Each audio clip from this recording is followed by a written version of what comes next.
Vamos adentrar aos estudos da configuração da estátua de Nabucodonosor. Para quem não sabe, Nabucodonosor foi rei de Babilônia. Uma questão para você. O que significa essa estátua? Será que o Todo-Poderoso queria simplesmente só falar sobre divisão de reinos? Impérios que se sucederiam no decorrer da história da humanidade? Por que ela é de ouro? Por que tem prata? Por que tem cobre? E por que tem ferro? E ferro misturado com barro? Qual o significado desses materiais? Qual é a ligação entre eles? E o que significa a estátua em um todo, em sua obra conjunta, fazendo uma análise clínica e minuciosa sobre cada detalhe dessa estátua? O que ela significa para mim, para você, para a nossa geração, para os nossos dias, para o fim dos dias? O que ela significa? Qual é a real mensagem sobre essa estátua? No livro do profeta Daniel, capítulo de número 2, o rei Nabucodonosor, ele tem um sonho, ele tem uma visão. Nessa visão ele vê uma estátua bizarra em seu esplendor, em sua formosura e em sua estrutura. Ele chama os sábios, os encantadores, os magos, os feiticeiros, os reveladores de sonhos, segredos, mistérios e os entendidos de todo o reino para tentar revelar para ele o que aconteceu naquele sonho. Mas ninguém consegue. Devido a essa frustração, o rei dá ordem para que todos sejam mortos. Daniel fica sabendo e fala: espere, rei, eu vou revelar para você, me dá um tempo para eu poder revelar isso para você. Aí ele vai e ora ao Todo-Poderoso, o Todo-Poderoso vai e revela para o profeta Daniel o sonho e a interpretação. E é o que a gente vai ver no livro do profeta Daniel, capítulo de número 2, versículo de número 31, discorre o seguinte. Daniel capítulo 2, 31 diz: Tu, ó rei, estavas vendo, e eis aqui uma grande estátua. Essa estátua, que era grande e cujo esplendor era excelente, estava em pé diante de ti, e a sua vista era terrível.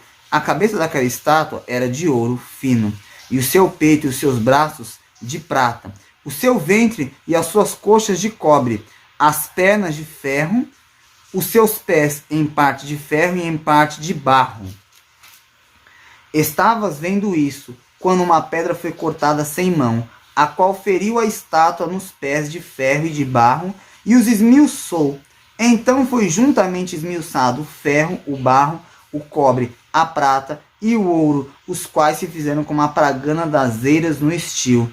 E o vento os levou, e não se achou lugar algum para eles. Mas a pedra que feriu a estátua se fez um grande monte e encheu toda a terra. Este é o sonho. Também a interpretação dele diremos na presença do rei: Tu, ó rei, és rei de reis, pois o poderoso dos céus te tem dado o reino, e o poder, e a força e a majestade. E onde quer que habitem filhos de homens, animais do campo e aves do céu, ele os entregou na sua mão, e fez que dominasse sobre todos eles. Tu és a cabeça de ouro.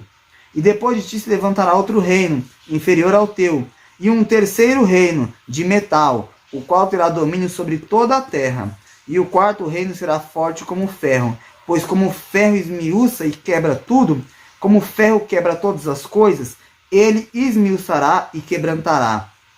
E quanto ao que viste dos pés e dos artelhos, em partes de barro de oleiro e em partes de ferro, isso será um reino dividido. Contudo haverá nele alguma coisa da firmeza do ferro, pois que viste o ferro misturado com barro de lodo. E como os artelhos eram em parte de ferro e em parte de barro, assim por uma parte o reino será forte e por outra será frágil. Quanto ao que viste do ferro misturado com barro de lodo, misturar-se-ão com semente humana, mas não se ligarão um ao outro, assim como o ferro se não mistura com barro. Mas, nos dias desses reis, o poderoso dos céus levantará um reino que não será jamais destruído. E esse reino não passará a outro povo, esmiuçará e consumirá todos esses reinos, e será estabelecido para sempre. De maneira como viste que do monte foi cortada uma pedra sem mãos, e ela esmiuçou o ferro, o cobre, o barro, a prata e o ouro. O poderoso grande fez saber ao rei o que há de ser depois disso. E certo é o sonho, e fiel a sua interpretação. Então, o que acontece? O profeta Daniel tem a revelação do sonho, que foi dada pelo Todo-Poderoso, e também a sua interpretação. Vejamos que ele já tem um nível de revelação aqui desse sonho, da profecia. Então, vamos ver o que significa esses materiais, que reinos são esses daí que o profeta falou.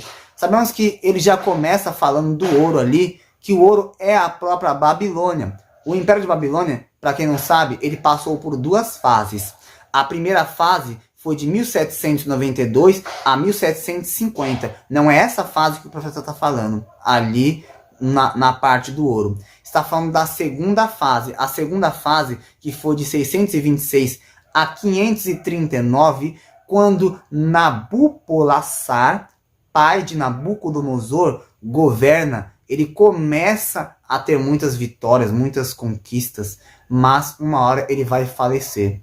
Quando ele falece, o seu filho, Nabucodonosor, toma posse do trono por direito legal, como sendo sua herança e ele sendo herdeiro desse trono. Nabucodonosor pega a Babilônia e transforma em uma das maiores potências da época, se não a maior potência da época. Um império glorioso, um império magnífico, esplêndido em sua economia, em sua política, em seu poder militar e em sua organização. A Babilônia teve glórias e teve uma fama tão grande que a sua fama ela se espalhou por todos os reinos. Uma das maravilhas da antiguidade se encontrava na Babilônia, os jardins suspensos. A infraestrutura e a estrutura de Babilônia eram magníficas. Não havia um reino que tinha uma estrutura como a da Babilônia. Porém, temos que saber que a glória da Babilônia ela vai passar após o Império Medo-Persa chegar e derrotar este reino. Veremos mais à frente também sobre o Império da Babilônia, sobre Nabucodonosor ser essa cabeça de ouro em vídeos posteriores. O Império que a gente conhece como Medo-Persa, na verdade ali, que é a prata, são duas forças, os Medos e os Persas. A gente fala persas, mas na verdade, inicialmente, eles eram conhecidos como os Aquimênidas. Sabemos que o Império Medo, ele constituiu um período na história que foi de 678 a 550. Em 550, os Medos são derrotados e eles se unem aos Aquemênidas. Os Aquemênidas têm a sua dinastia a partir do ano 700 a.C. Então, a partir do ano 550 até 330 foi a duração do Império Medo-Persa. Este império, que representa a prata, é um império que a sua glória é muito inferior à glória da Babilônia. Porém, em questão de força militar, ele é muito maior.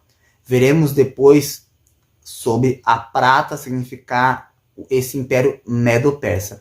O Império Medo-Persa ele foi derrotado pelo outro império que iniciou a sua dinastia a partir do ano 2000 a.C. Porém, estamos falando dos jônios, que depois passaram a chamar-se de helenos e depois de gregos. O apogeu deste império foi durante o ano de 330, quando Alexandre o Grande derrota Dario III. E ali, Alexandre o Grande conquista todos os territórios e as áreas que o Império Medo-Persa tinha sob seu domínio.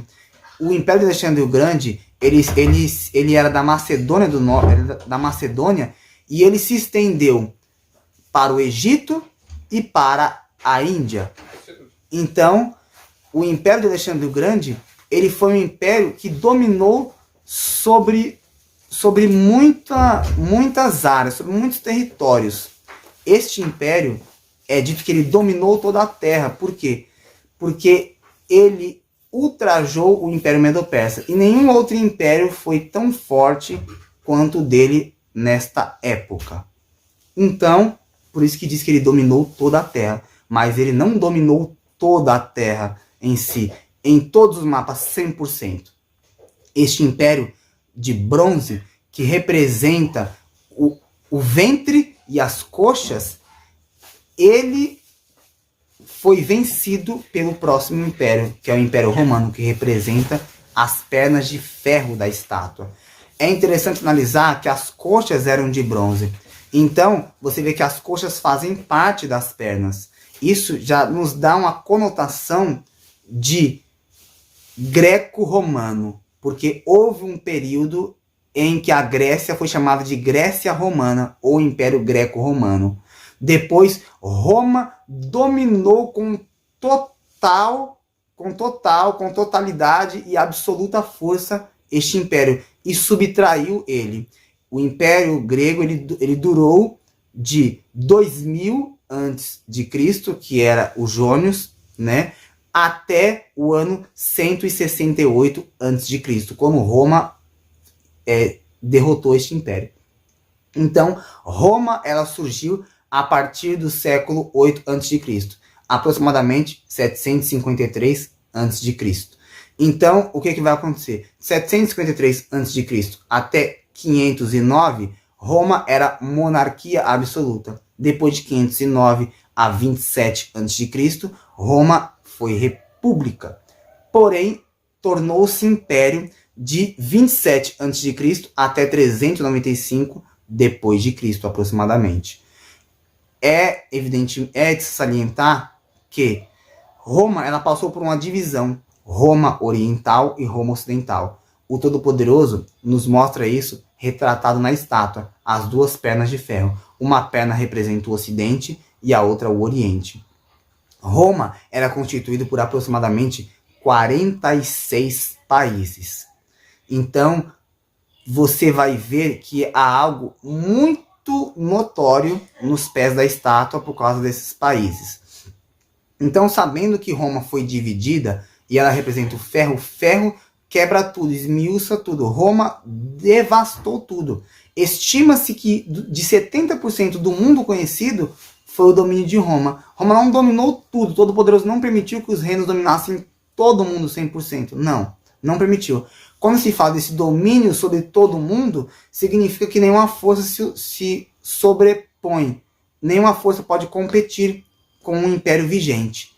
Então, a gente vai ver também que os pés da estátua é de ferro e de barro.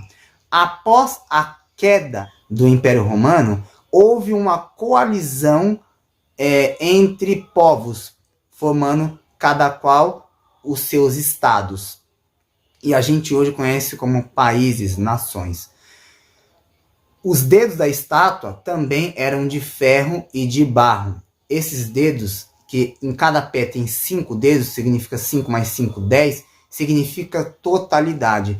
No fim dos dias se levantarão 10 reis, que esses 10 reis vão representar todas as nações que conhecemos hoje. Esses 10 de fato vão se levantar 10, mas esses 10 representam mais em uma contagem profética, totalidade. A mentalidade desses 10 reis vai representar a mentalidade de todos os presidentes, todos os chefes de Estado e de todo mundo. Por isso que se fala de 10. Há uma interpretação que diz que esses 10 se levantarão da perna ocidental. Há uma interpretação que esses 10 se levantarão da perna oriental. E há também uma interpretação da qual eu acho mais lógica, mas não descarto as outras, que se levantaram 5 do Ocidente e 5 do Oriente, fazendo menção a 5 da perna esquerda e 5 da perna direita, Império Oriental e Império Ocidental de Roma.